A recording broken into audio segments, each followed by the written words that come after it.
Hi, this is James at pavedwave.org. Finishing up the setup of an LDP board, and what I've done right now is I've got everything finger tightened. So this is the front with a 1/4 inch flat and a 15-degree angled Cairo from the riser kit, and I've just pushed everything down and just finger tightened the nuts. And on the back, very little play.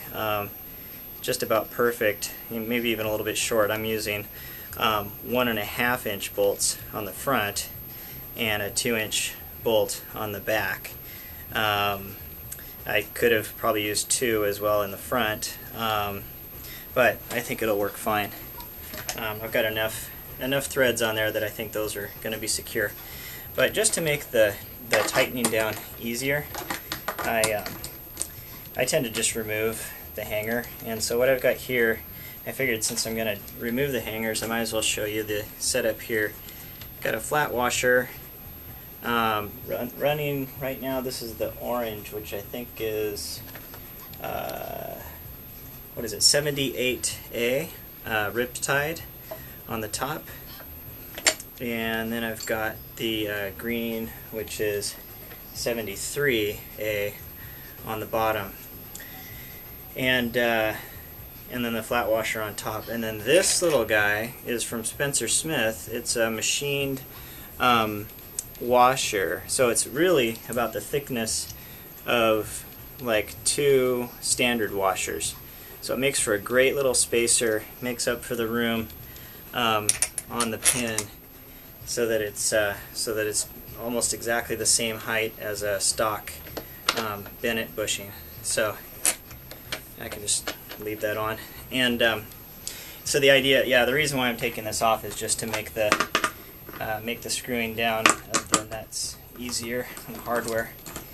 The other thing that's really cool with Riptide bushings, when you get the chubbies, on the back I'm running a yellow barrel, which I think is, what is it, 88A Riptide yellow barrel. And then I'm running the chubby on the bottom in the same Duro, the yellow. I might go harder on this one. I've also been playing with the 1 degree up from this. But the thing I really like about the Riptides are these super thin washers that come with them. So it makes for a perfect base on the back. So then, with everything off like that, I'm just going to tighten down the nuts, and then put back on the hangers, and then slap on the wheels. I think that part's pretty straightforward. So one thing I wanted to show you too about the rear and the front truck is that when I chose these, I was also conscious of the width.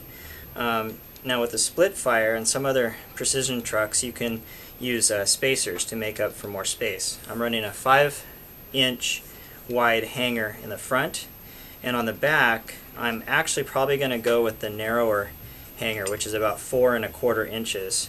I could put the spacers in here and make it exactly equal so that it's like 5 inches in the back and 5 inches in the front, but I actually prefer to run a slightly narrower truck in the back, so I'll probably put the spacers out here. Plus, when you run spacers right next to your hanger, you're actually increasing the risk of breaking an axle. I mean, it's there. The risk is there. It's not super high, but it does happen. So anyway, for those reasons, I'll be running the spacers out here when I mount it up. But that's about it. I may show something of the finished product, but it's going to take another 5 minutes of monkeying around. So hopefully that'll answer a lot of questions about how to put the LDP together, and good luck.